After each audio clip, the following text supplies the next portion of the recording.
आज मैं आपके लिए लाया हूँ पर्यावरण शिक्षा बीएड सेकेंड सेमेस्टर के कुछ MCQs। तो शुरू करते हैं। क्वेश्चन नंबर 1, पर्यावरण की बोध का स्रोत सर्वप्रथम हमें कहाँ के साहित्य से प्राप्त होता है? यूनानी साहित्य, यूरोपीय साहित्य, चीनी साहित्य या भारतीय साहित्य? तो इसका आंसर है यूनानी साहित्य। पर्यावरण के बोध का स्रोत सर्वप्रथम हमें यूनानी साहित्य से प्राप्त होता है। पर्यावरण किन दो शब्दों से मिलकर बना है? तो पर्यावरण परि धन आवरण, इन दो शब्दों से मिलकर बना है, तो ऑप्शन बी सही हो जाएगा। एनवायरोनार किस भाषा का शब्द है? एनवायरोनार फ्रांसीसी भाषा का शब्द है, तो ऑप्शन नंबर डी सही हो जाएगा। जीवों की पारिस्थितिकी कारकों का योग पर्यावरण है, यह कथन किसका है? यह कथन है एच फिटिंग का। प्रभावी दशाओं का योग जिसमें प्राणी रहते हैं पर्यावरण कहलाता है, किसका कथन है? प्रभावी दशाओं का योग जिसमें पर्यावरण रहते हैं, यह कथन है A.G. टांसले का। लैंडिस ने पर्यावरण को कितने भागों में विभाजित किया है? लैंडिस ने पर्यावरण को 3 भागों में विभाजित किया है। पर्यावरण से अभिप्राय है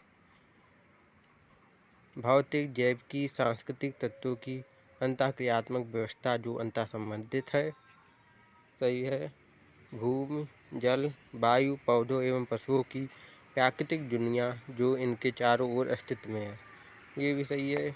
उन संपूर्ण दशाओं का योग जो व्यक्ति को एक समय बिंदु पर घेरे हुए होती हैं, ये भी सही। तो उपयुक्त सभी सही हैं, ऑप्शन नंबर डी सही हो जाएगा। पर्यावरण एक अविभाज्य समष्टि है जिसकी रचना होती है भौतिक तंत्र से, जैविक तंत्र से, भौतिक एवं जैविक तंत्रों से, भौतिक, जैविक, सांस्कृतिक तत्वों वाले पारस्परिक क्रियाशील तंत्रों से। तो ऑप्शन नंबर डी सही हो जाएगा। पर्यावरण की रचना भौतिक, जैविक एवं सांस्कृतिक तत्वों वाले पारस्परिक क्रियाशील तंत्रों से होती है। निम्न में से कौन सा गलत कथन है? पर्यावरणीय व्यवस्था में स्वयं संवर्धन क्षमता विद्यमान होती है। पर्यावरण के तत्वों में पार्थिक एकता विद्यमान है।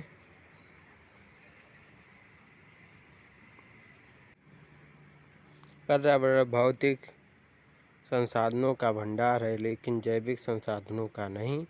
पर्यावरण की कार्यप्रणाली प्राकृतिक नियमों से संचालित होती है, तो ऑप्शन सी है जो गलत है। पर्यावरण भौतिक संसाधनों का भंडार है लेकिन जैविक संसाधनों का नहीं। तो पर्यावरण में भौतिक एवं जैविक संसाधन दोनों ही होते हैं। भौतिक पर्यावरण का कौन तत्व नहीं है? खनिज, मिट्टी, बस्तियां, भूमि के रूप। तो बस्तियां हैं जो भौतिक पर्यावरण का रूप नहीं है। हैबिटेयर किस भाषा का शब्द है? लैटिन, फ्रांसीसी, ग्रीक, भारतीय? तो हैबिटेयर लैटिन भाषा का शब्द है। किसने कहा है पर्यावरण एक बाह्य शक्ति है जो हमें प्रभावित करती है? ये कहा है रॉय ने, D.J. रॉय। पर्यावरण भविष्य का अंतर्राष्ट्रीय सम्मेलन कहाँ हुआ था? पर्यावरणीय भविष्य का अंतर्राष्ट्रीय सम्मेलन फिनलैंड में हुआ था। Environmental and behaviour challenge and possibility नामक सेमिनार किस विश्वविद्यालय में हुआ था? बरकतुल्लाह विश्वविद्यालय। शिक्षा और पर्यावरण के बीच संक्रिया पर्यावरण को जन्म देती है, यह कथन किसका है? यह कथन है H.V. चित्ती बाबू का। शिक्षा और पर्यावरण की मध्य संक्रिया पर्यावरण को जन्म देती है, H.V. चित्ती बाबू। पर्यावरणविद डोरेन भिर ने पर्यावरण के कितने कारक बताए हैं? तो 7 कारक बताए हैं। मुख्य रूप से पर्यावरण के कितने प्रकार हैं? मुख्य रूप से पर्यावरण के 2 प्रकार हैं। प्राकृतिक और कृत्रिम या मानव निर्मित। हर्ट ने वर्ष 1981 में पर्यावरणीय शिक्षा के लिए कितनी विशेषताओं को तैयार किया है? हर्ट ने कुल 25 विशेषताओं को तैयार किया है। विकासशील देशों में पर्यावरण शिक्षा कहाँ आयोजित हुई थी? विकासशील देशों में नई दिल्ली में। पर्यावरण शिक्षा के उद्देश्य हैं ज्ञान और समझ, जागरूकता, कौशल विकसित करना। उपयोग सभी। Option D. मानव के लिए पर्यावरण शिक्षा आवश्यक है। पर्यावरण संरक्षण के लिए, सामाजिक विकास के लिए, वैज्ञानिक विकास के लिए या ये सभी।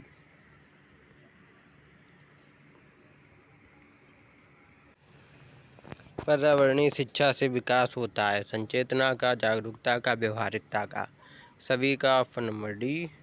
पर्यावरण शिक्षा का पढ़ाना प्रारंभ करते हैं महाविद्यालय स्तर से, माध्यमिक स्तर से, पूर्व प्राथमिक स्तर से। तो पूर्व प्राथमिक स्तर से। ऑप्शन नंबर सी सही। प्राकृतिक पारिस्थितिक तंत्र का उदाहरण क्या है? खेत, बांध, झील या पार्क। तो झील हो जाएगा प्राकृतिक पारिस्थितिक तंत्र का उदाहरण। Option number C. पर्यावरणीय शिक्षा के लक्ष्य एवं उद्देश्य के निर्धारण का प्रारंभ कब हुआ था? तो पर्यावरणीय शिक्षा के लक्ष्य एवं उद्देश्य के निर्धारण का प्रारंभ वर्ष 1975 में किया गया था। Option A. कृत्रिम पारिस्थितिकी तंत्र का उदाहरण क्या है? प्रवाल भित्ति, वेटलैंड, खेत या नदी। तो खेत का निर्माण मनुष्य करता है, इसलिए खेत हो जाएगा कृत्रिम पारिस्थितिक तंत्र।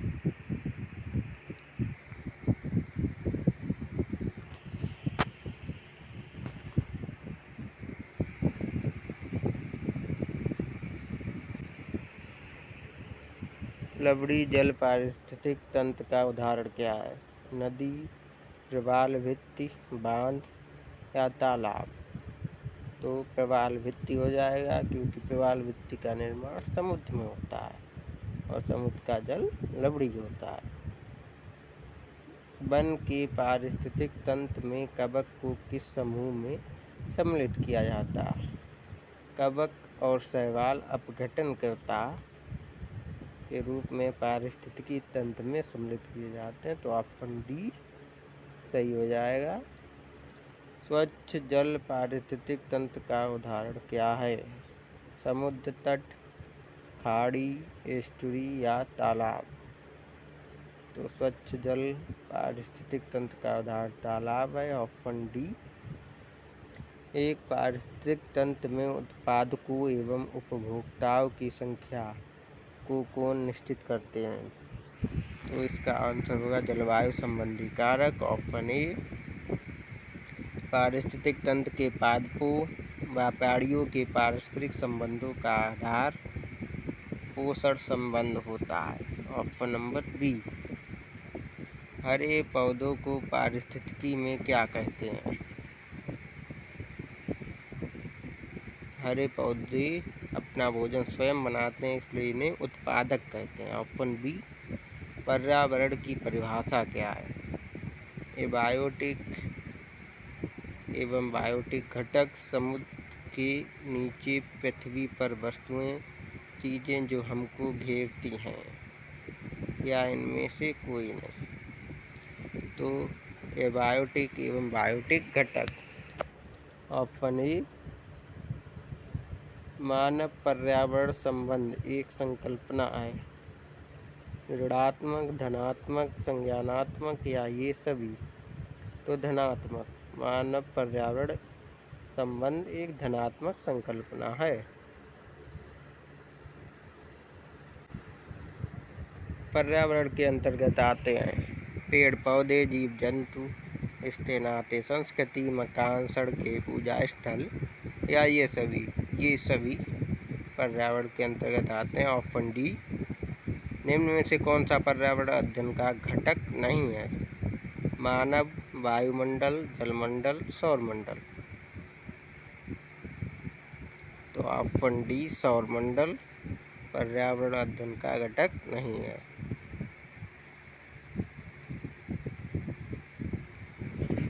पारिस्थितिकी इकोलॉजी शब्द देने वाले थे ई हैकल ने पारिस्थितिकी शब्द दिया था।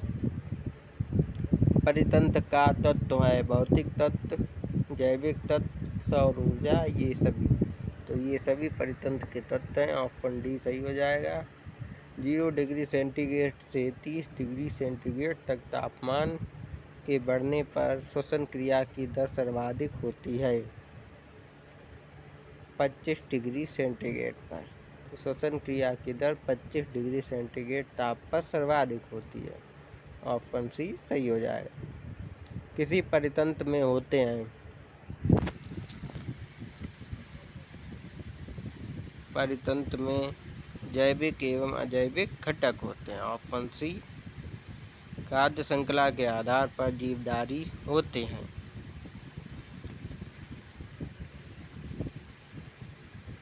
जो जीव होते हैं वो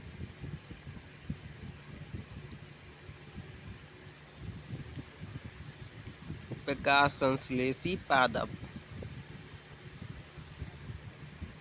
ऑप्शन सी सही हो जाएगा। प्रकृति में ऊर्जा का मुख्य स्रोत है उत्पादक, द्वितीयक उपभोक्ता, प्राथमिक उपभोक्ता या सूर्य। तो ऊर्जा का मुख्य स्रोत सूर्य है। Option D. उपभोक्ता के अंतर्गत आते हैं मृतोपजीवी, परजीवी, शाकाहारी या ये सभी। तो ये सभी उपभोक्ता के अंतर्गत आते हैं।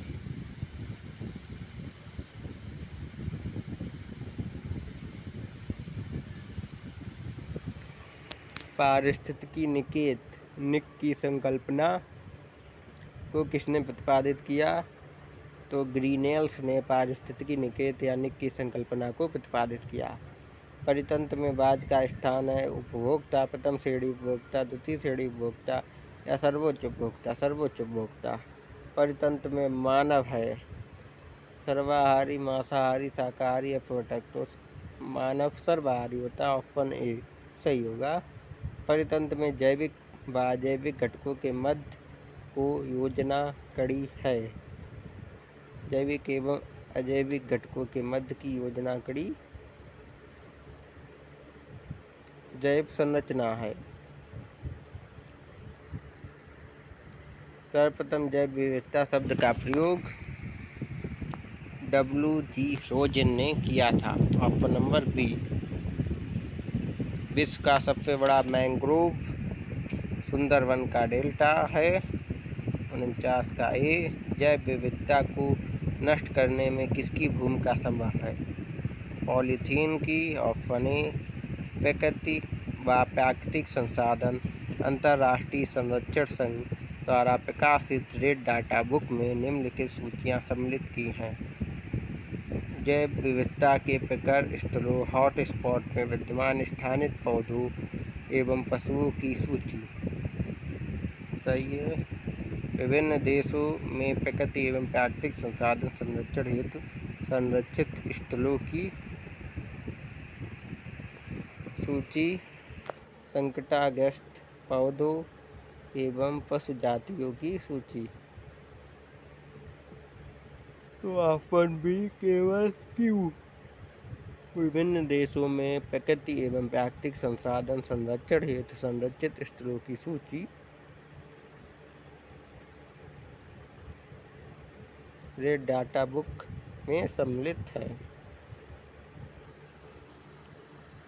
निम्न क्षेत्रों पर विचार कीजिए।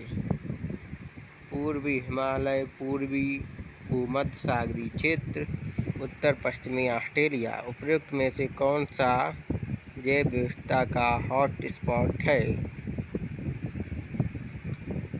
तो केवल पी पूर्वी हिमालय जैव विविधता का हॉट स्पॉट है। खनिजों से प्राप्त खाद्य पदार्थ हैं। नमक एवं फिटकरी खनिजों से प्राप्त खाद्य पदार्थ हैं। संरक्षण वर्तमान पीढ़ी का भावी पीढ़ी के लिए त्याग है, यह कथन है एलो का। मिट्टी की क्षारीयता का पीएच मान 7 से अधिक रहता है। तो क्षारीय पदार्थ जो होता है उनकी pH वैल्यू 7 से अधिक होती है। 7 वाले उदासीन होते हैं और 7 से कम pH वैल्यू वाले अम्लीय होते हैं। क्योंकि मिट्टी की क्षारीयता पूछी गई, मिट्टी क्षारीय होती है तो इसकी pH वैल्यू 7 से अधिक होती है हमेशा। ऑप्शन ए सही होगा। पारिस्थितिकी की प्रकृति है कला की विज्ञान की, तो दोनों की प्रकृति है। ऑप्शन सी सही हो जाएगा। पारितंत्र का तत्व है सौर ऊर्जा, जैविक तत्व, भौतिक तत्व, ये सभी। तो ऑप्शन डी सही होगा। ये सभी पारिस्थितिकी की पाठ्य वस्तु होती है। जीव मंडल और उनका वातावरण, उनके मध्य संबंध। तो ऑप्शन सी सही होगा। पारितंत्र का मुख्य रूप है प्राकृतिक, मानवीकृत, अंतरिक्ष।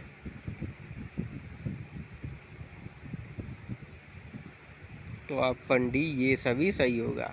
एक उत्तम पारितंत्र का घटक होता है अजैविक पदार्थ, उत्पादक और उपभोक्ता, ये सभी पारितंत्र के घटक होते हैं। वर्षा जल संचयन क्या है? उपयोग किए गए जल का संग्रह और भंडारण करना, वर्षा जल का संग्रहण और भंडारण करना, पानी का वितरण, या इनमें से कोई नहीं। तो वर्षा जल संचयन है।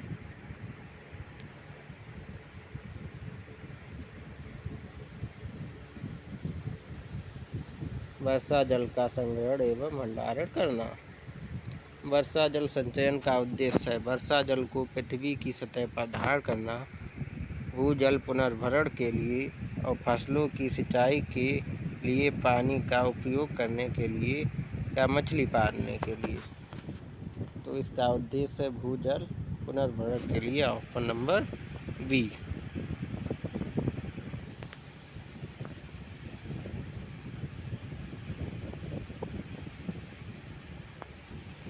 निम्नलिखित में से कौन सी राजस्थान में जल संचरण की परंपरागत विधि नहीं है? नाली, नाड़ी, टोबा या जोहड़। तो नाली विधि है, तो ये जल संरक्षण की परंपरागत विधि नहीं है। ऑप्शन नंबर ए सही हो जाएगा।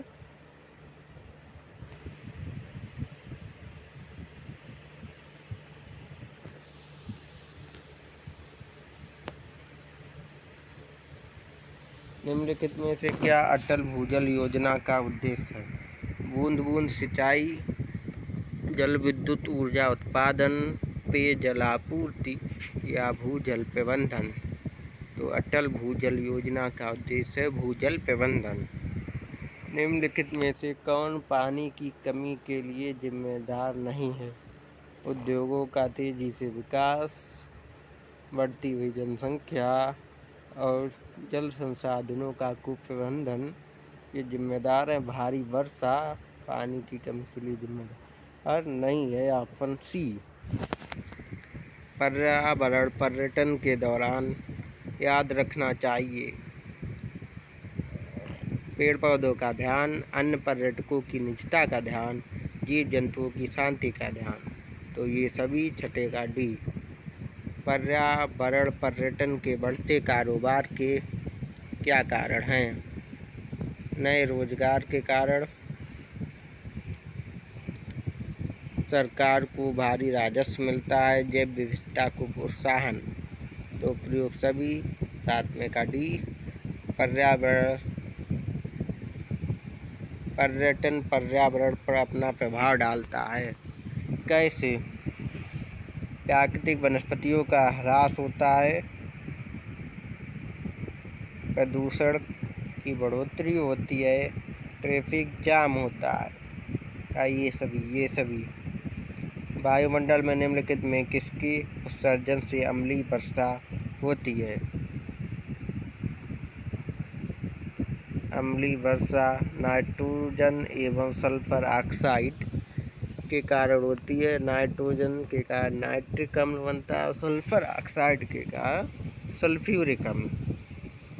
ग्रीन हाउस गैसों के उत्सर्जन के लिए कौन सा देश सर्वाधिक उत्तरदायी है? तो यूएसए ग्रीन हाउस गैसों के उत्सर्जन के लिए सर्वाधिक उत्तरदायी है। हरित गैस प्रभाव में किस गैस की सर्वाधिक प्रमुखता रहती है? तो कार्बन डाइऑक्साइड की सर्वाधिक प्रमुखता रहती है। विश्व में हरित गैसों में भारत का अधिभाग कितना है? भारत का अधिभाग है पहला, 1 है, 1 बार।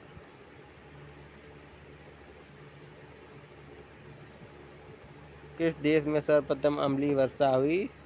तो नॉर्वे में 1900, स्वीडन में 1972 में अम्लीय वर्षा हुई।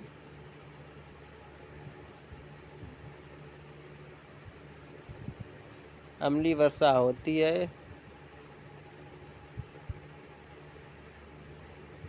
कारखानों से। किस देश में सर्वाधिक अम्लीय वर्षा होती है? नॉर्वे में सर्वाधिक अम्लीय वर्षा होती है। अंतर्राष्ट्रीय अम्ल वर्षा सूचना केंद्र कहाँ स्थापित किया गया है? ओस्लो में अंतर्राष्ट्रीय अम्ल वर्षा सूचना केंद्र स्थापित किया गया है। ओजोन है प्राथमिक प्रदूषक या द्वितीयक प्रदूषक? तो ओजोन द्वितीयक प्रदूषक है। अंटार्कटिका में ओजोन परत का सर्वाधिक विनाश किस माह में होता है? सितंबर से अक्टूबर के माह में सर्वाधिक विनाश होता है। स्मोक सिटी ऑफ इंडिया की उपमा किसे दी गई है?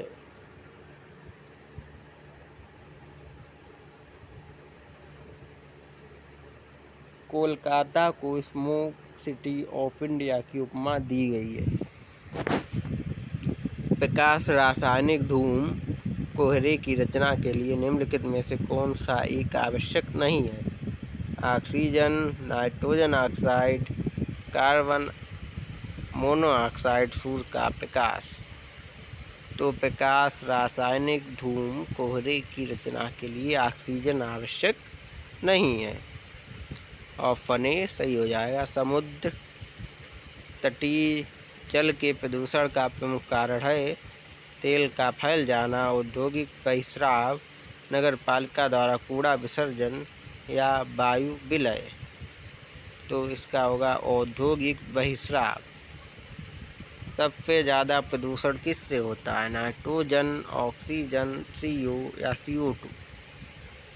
तो CO के कारण सबसे ज़्यादा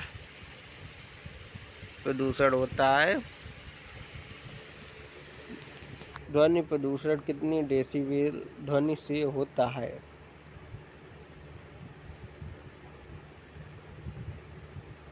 ध्वनि प्रदूषण 80 से 90 डेसिबल से होता है। किस उपग्रह द्वारा ओजोन छिद्र की उपस्थिति दर्ज की गई? तो निम्बस 7 के द्वारा ओजोन छिद्र की उपस्थिति दर्ज की गई है। मृदा प्रदूषण का सबसे महत्वपूर्ण कारक क्या?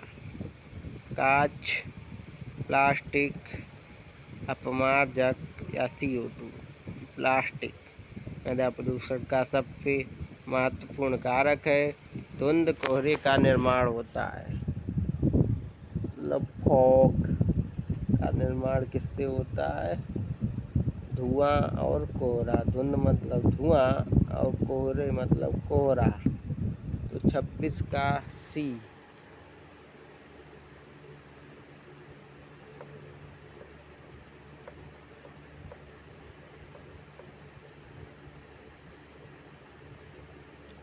वायु प्रदूषण के विश्वसनीय संकेतक हैं लाइकेन और मॉस। जल प्रदूषण किसे कहते हैं? प्रदूषित जल को। Option B. सर्वाधिक जल प्रदूषण किससे होता है? औद्योगिक जल प्रदूषण से। जल प्रदूषण नियंत्रण एवं निवारक अधिनियम कब बना? वर्ष 1974 में। किसकी मापक इकाई डेसिबल है? तो ध्वनि की। Option E. कितने डेसिबल से अधिक की ध्वनि मानव के कानों को क्षति पहुंचा सकती है? 90 डेसिबल से अधिक की ध्वनि कितने डेसिबल से अधिक की ध्वनि घातक होती है? तो 150 डेसिबल से अधिक की ध्वनि घातक होती है।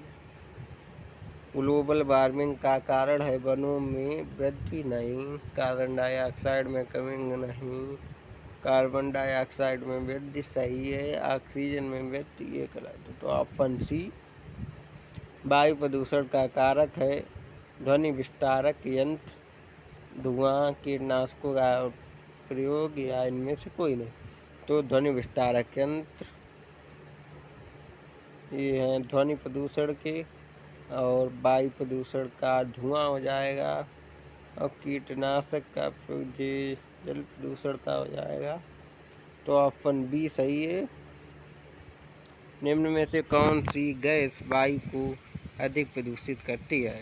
Carbon monoxide, carbon dioxide, nitrogen oxide या ये सभी? तो सबसे अधिक प्रभावित करती है कार्बन मोनोऑक्साइड।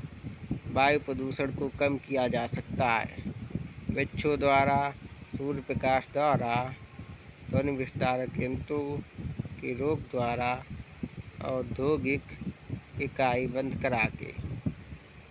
तो 37 का ए, वृक्षों को लगाकर वायु प्रदूषण को कम कर सकते हैं। अम्लीय वर्षा की खोज किसने की थी? अम्लीय वर्षा की खोज रॉबर्ट रुंगस स्मिथ ने की थी।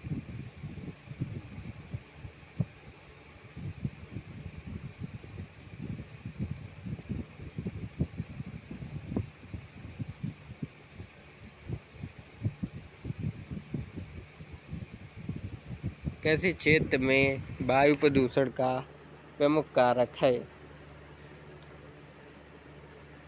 रासायनिक, कार्बन अपशिष्ट, रासायनिक कीटनाशक।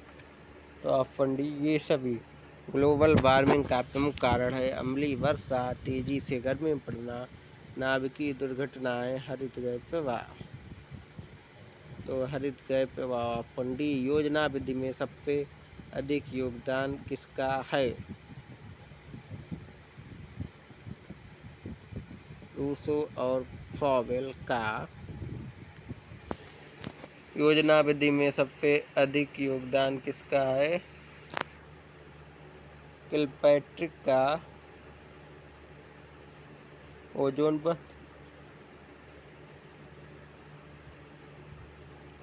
ओजोन परत को हानि पहुंचाने वाला घरेलू उपकरण कौन सा है? एयर कंडीशनर सी। ओजोन संरक्षण दिवस 16 सितंबर सी। ओजोन किससे बनती होती है? ऑक्सीजन से। O3 फार्मूला होता है। विश्व पर्यावरण दिवस किस तिथि को मनाया जाता है? 5 जून। Option A. योजना विधि किस दर्शन के सिद्धांत पर आधारित है? योजना विधि प्रयोजनवाद के सिद्धांत पर आधारित है। योजना विधि के जन्मदाता किलपैट्रिक हैं।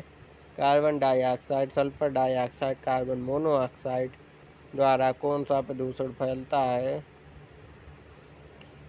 तो वायु प्रदूषण। हमारे पर्यावरण को बचाने के लिए 3 R क्या हैं? कम उपयोग और पुनः चक्र। Reduce and recycle. रिड्यूस मतलब कम उपयोग और रिसाइकिल मतलब पुनः उपयोग करना। ऑप्शन सी सही हो जाएगा। निम्नलिखित में से कौन सा योजना पद्धति का सिद्धांत है? अनुभव का सिद्धांत, उद्देश्य का सिद्धांत, क्रियाशीलता का सिद्धांत। 51 का डी।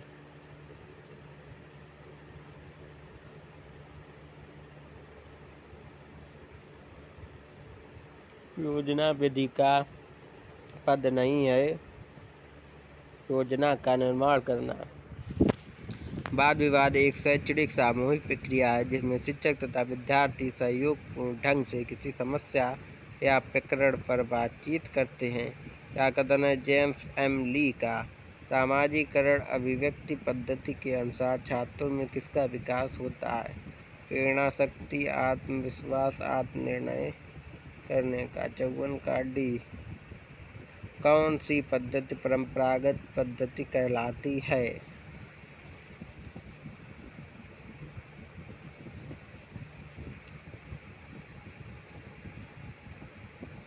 तो ऑप्शन डी सही होगा।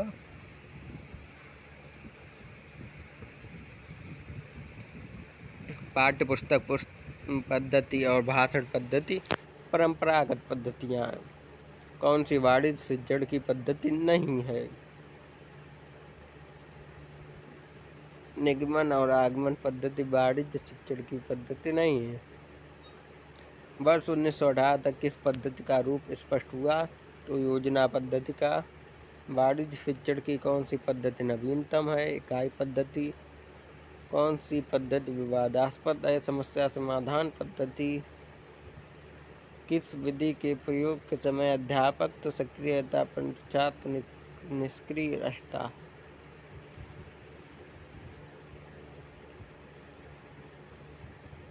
व्याख्यान विधि।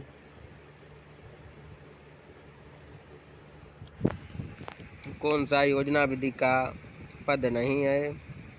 योजना का निर्माण करना। सामाजिक अभिव्यक्ति पद्धति के द्वारा छात्रों में किसका विकास होता है? प्रेरणा शक्ति का, आत्म निर्णय करने का, आत्मविश्वास का, इन सभी का। खोज व्यू रचना J.S. ब्रूनर। मस्तिष्क प्रबल संवेदन आव्यूह का विकास किया है डेविड ऑस्बर्न। Option D. शिक्षण विधि और शिक्षण व्यू रचना में अंतर होता है उद्देश्यों का। Option A. प्रभुत्ववादी शिक्षण व्यू में शामिल नहीं है। अनुभव शिक्षण, अभिगमित अन्वेषण, ऐतिहासिक खोज।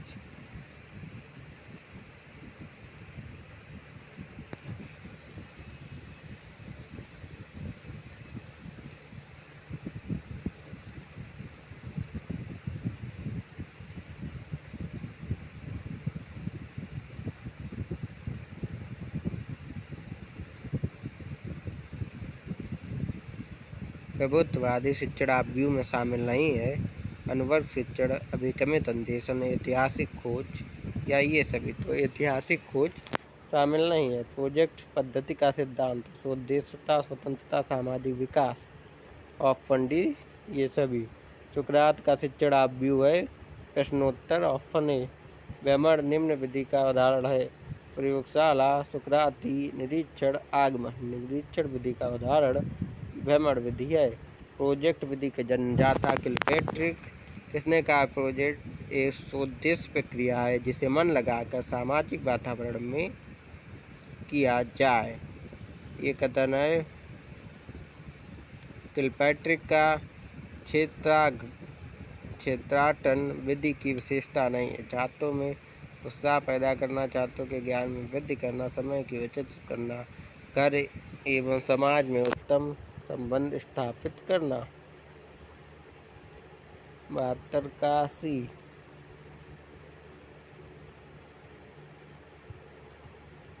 वह विधि जो ज्ञानेंद्रियों से सीखने की विधि है भ्रमण विधि। समस्या समाधान विधि के 5 सोपान है। योजना व समस्या समाधान विधि में अंतर है। तथ्यों की संकलन में या योजना व समस्या चयन में निष्कर्षों की दृष्टि से उपयोगिता की दृष्टि। तो समस्या समाधान विधि और योजना विधि में निष्कर्षों की दृष्टि से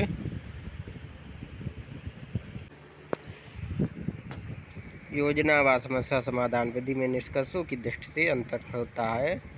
योजना विधि के जनक अमेरिका के रहने वाले थे। छोटे बच्चों के लिए उपयुक्त मानी जाती है। समस्या समाधान विधि वायुमंडल में ओजोन परत का विद्यमान है।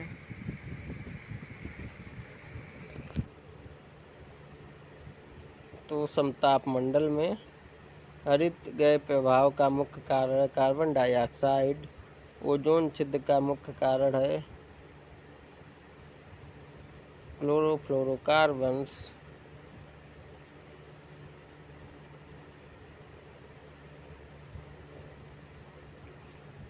कौन सी गैस वायुमंडल में मिलने पर अम्लीय वर्षा का कारण बनती है? तो सल्फर डाइऑक्साइड और नाइट्रोजन डाइऑक्साइड। वनों के विनाश को कहते हैं वनोन्मूलन। वनों के पारिस्थितिक उपयोग हैं, भूमि की सुरक्षा, वर्षा, प्रदूषण, ये सभी। तो ये सभी ऑप्शन डी वनोन्मूलन का कारण है। ईंधन के लिए लकड़ी का प्रयोग, वन उत्पाद का उपयोग, ऑप्शन सी सही है। वनोन्मूलन का प्रभाव है मृदा अपरदन में कमी, वन्य जीवों का संरक्षण में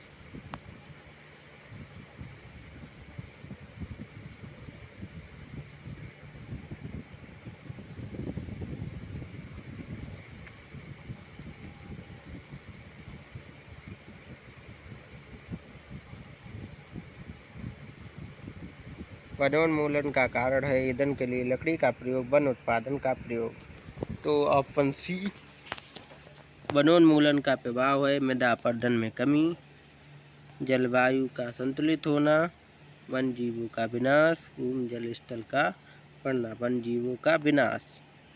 वन संरक्षण का उपाय है वृक्षारोपण, वन रक्षण, दोनों ऑप्शन सी सही है।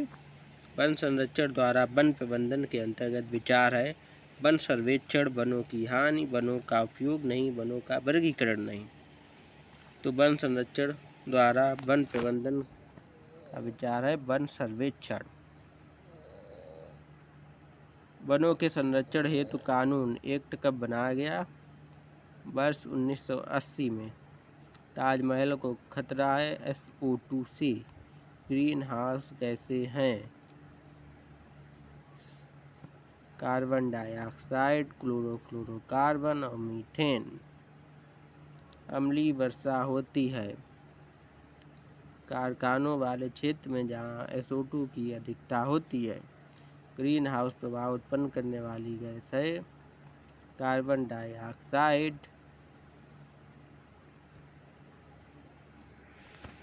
ग्रीन हाउस गैस उत्पन्न करने वाली गैस नहीं है, नाइट्रोजन नहीं है, ऑप्शन सी। हानिकारक पराबैंगनी किरणों से पृथ्वीवासियों की रक्षा करती है ओजोन परत। ओजोन परत में सबसे बड़ा छिद्र अंटार्कटिका में है। प्रतिवर्ष राष्ट्रीय ओजोन परत संरक्षण दिवस मनाया जाता है 16 सितंबर को। विश्व में अम्ल वर्षा से सर्वाधिक प्रभावित देश है नॉर्वे और स्वीडन। स्वीडन में सबसे पहले अम्लीय वर्षा हुई थी। वन संरक्षण अधिनियम कब लागू हुआ? वन संरक्षण अधिनियम वर्ष 1980 में लागू हुआ। अम्लीय वर्षा का रूप है नम वर्षा, शुष्क वर्षा, उपरोक्त दोनों। हरित भवन का संबंध होता है कार्बन डाइऑक्साइड से। ओजोन छिद्र से प्रभाव होता है, पृथ्वी का तापमान बढ़ता है, समुद्र का जल स्तर बढ़ता है, मौसम परिवर्तित होता है। ये सभी ऑप्शन नंबर डी। ओजोन छिद्र स्थित है उत्तरी ध्रुव पर, दक्षिणी ध्रुव पर या दोनों पर। तो ओजोन छिद्र उत्तरी एवं दक्षिणी ध्रुव दोनों पर है। अम्लीय वर्षा से प्रभावित होता है जल मंडल, जीव मंडल, भवन व मूर्तियाँ या ये सभी 102 का डी।